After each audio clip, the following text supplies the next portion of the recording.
সময় থেমে থাকে না। ইতিহাসের পাতায় শাসকদের উত্থান পতনের গল্প লেখা হয় বারবার।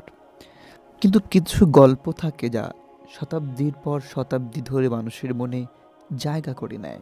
সিরিয়ার প্রেসিডেন্ট বাশার আল আসাদের পতনের ঘটনাও ঠিক এমনই এক অধ্যায়।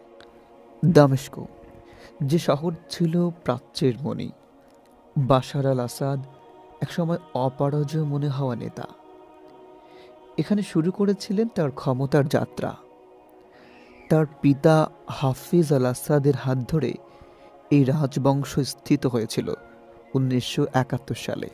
কিন্তু প্রতিটি শাসকের মতোই তারও ছিল এক অন্তিম অধ্যায়।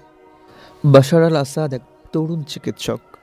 লন্ডন থেকে চোখের চিকিৎসায় পড়াশোনা শেষ করে ২০০০ সালে যখন সিরিয়ার প্রেসিডেন্ট হন, তখন সবাই মনে করেছিল এক নতুন যুগের সূচনা হতে চলেছে। এর প্রিমিয়াম কোয়ালিটির ঘিয়ে ভাজা নকশি পিঠা পেতে স্ক্রিনে দেয়া নাম্বারে কল করুন, অথবা ডিসক্রিপশনে দেয়া নাম্বার অথবা ফেসবুক লিংকে ক্লিক করুন। তিনি ছিলেন আধুনিকতার প্রতীক, একজন স্বপ্নদ্রষ্টা। কিন্তু সময়ের সাথে সাথে স্বপ্ন রূপ নেয় দুঃস্বপ্নে। শাসন তার কাছে হয়ে ওঠে ক্ষমতার একমাত্র লক্ষ্য। ২০১১ সালে আরব বসন্তের জোয়ার আছড়ে পড়েছিল মধ্যপ্রাচ্যের প্রতিটি কোণায়। তিউনিসিয়া থেকে মিশর, লিবিয়া থেকে ইয়েমেন, আর সিরিয়া, সেখানেও মানুষ শোষণ ও দমন পীড়নের বিরুদ্ধে রুখে দাঁড়ালো। দামেস্কের রাস্তায় উঠে এলো লাখ লাখ কণ্ঠস্বর, স্বাধীনতা চাই, ন্যায় চাই। কিন্তু আসাদের কণ্ঠে ছিল কেবল একটি উত্তর: যুদ্ধ। আসাদ যুদ্ধ বেছে নিলেন।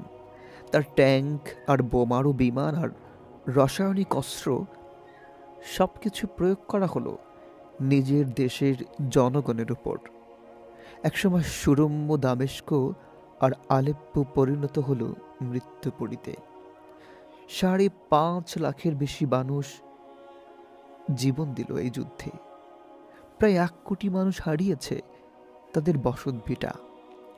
এর প্রতিটি ধ্বংসস্তূপ সাক্ষী শাসকের নির্লজ্জতার। আসাদের শাসন টিকিয়ে রাখতে এগিয়ে আসে রাশিয়া ও ইরান। তাদের সহায়তায় আসাদ টিকে থাকলেও তার বৈধতা নিয়ে প্রশ্ন উঠল আন্তর্জাতিক অঙ্গনে। জাতিসংঘে একের পর এক প্রস্তাব পাশ হতে লাগলো, কিন্তু সিরিয়ার জনগণের কষ্ট কমল না। ২০২৪ সাল, বিদ্রোহীরা একজোট হয়ে দখল করল সিরিয়ার গুরুত্বপূর্ণ শহরগুলো। একদিন যা ছিল আসাদের দুর্গ, আজ তা বিদ্রোহীদের শক্ত ঘাঁটি। দেশ জুড়ে ছড়িয়ে পড়ল মুক্তির আনন্দধ্বনি। রাজধানী দামেস্কের রাস্তায় আবার শোনা গেল বিজয়ের সুর। এবং তারপর এক রাতে বাশার আল আসাদ দেশ ছেড়ে পালালেন। তার পতন হলো শব্দবিহীন, গৌরবহীন।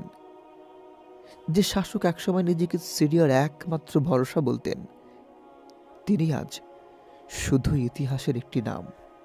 সিরিয়া আবার নতুন করে বাঁচতে শিখছে, ধ্বংসস্তূপ থেকে মাথা তুলে দাঁড়াচ্ছে। আসাদের শাসন ছিল এক দুঃস্বপ্ন, কিন্তু প্রতিটি দুঃস্বপ্নের পর আসে ভোর। সিরিয়ার মানুষ আজ স্বপ্ন দেখছে একটি স্বাধীন, শান্তিপূর্ণ দেশের।